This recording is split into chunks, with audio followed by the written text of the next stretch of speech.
14 Ramadan. Pejam cilik dah dekat dengan pertengahan bulan Ramadan. Kita dah mula boleh menilai lah adakah pecutan kita di awal Ramadan ni membuahkan hasil, mendatangkan semangat, mendatangkan motivasi untuk kita terus pergi menuju ke penghujung Ramadan, ke malam yang menunggu-nunggu kita dalam penutup bulan Ramadan nanti. Dalam bulan Ramadan, Allah SWT jadikan, selain daripada hadis Nabi SAW yang saya pernah kongsikan, man sama Ramadan imanan wa ihtisaban ghufira lahu ma taqaddama min dhanbi. Ada riwayat yang Nabi SAW sebut apa? Man qama Ramadan imanan wa ihtisaban ghufira lahu ma taqaddama min dhanbi.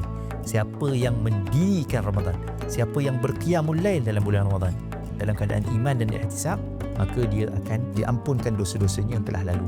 Antara qiyamul lail yang kita boleh buat dalam bulan Ramadan adalah solat tarawih.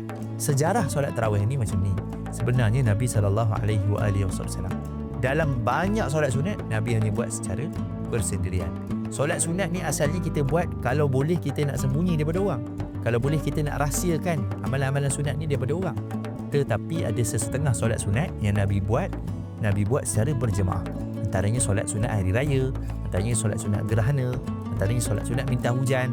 Banyaklah solat-solat sunat, tapi kebanyakan solat sunat ataupun majoriti solat-solat sunat dibuat secara bersendirian. Solat rawatib kan, solat rawatib hari-hari buat. Kita datang masjid, satu masjid nak buat solat rawatib.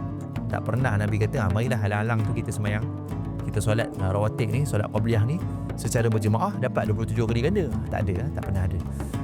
Solat qiyamul lail di dalam bulan Ramadan, Nabi SAW pernah pada satu malam Nabi keluar daripada tempat iktikaf Nabi, lalu Nabi solat di tempat imam, bersolat di dalam masjid.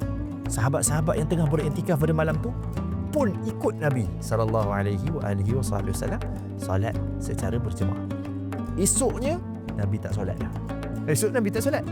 Lusa sahabat-sahabat dah cerita kat orang, kata malam tadi kita dapat solat dengan Nabi. Lusa tu Nabi keluar lagi dan Nabi solat. Sahabat lebih ramai yang bersolat dengan Nabi. Esoknya Nabi tak keluar. Lusa sahabat-sahabat lagi ramai menunggu di dalam masjid. Nabi pun keluar daripada kemah dia dan Nabi solat secara berjemaah. Lusa tu Nabi tak keluar dah.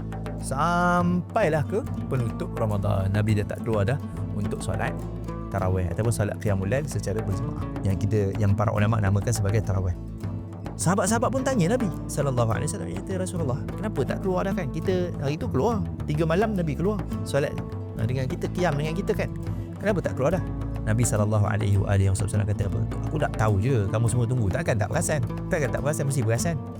Aku tahu je kamu semua tunggu, tapi aku khawatir dengan semangat kamu ni, Allah akan memfardukan solat tu ke atas kamu dan kamu tidak akan mampu.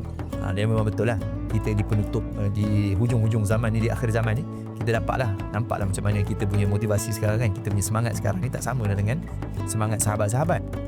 Kita sekarang ni ada orang yang bekerja malam, ada orang yang selain daripada dia nak beribadah pada waktu malam, dia nak kerja pula esok, jadi dia kena tidur awal. Jadi keringanan Nabi SAW tu telah memberikan kemudahan yang besar pada umat akhir zaman ni. Jadi yang penting jangan kita tinggalkan qiyamul lail, qiyam tarawih ni jangan ditinggalkan. Sekurang-kurangnya kalau kita tak boleh buat secara berjemaah pun, buatlah secara bersendirian.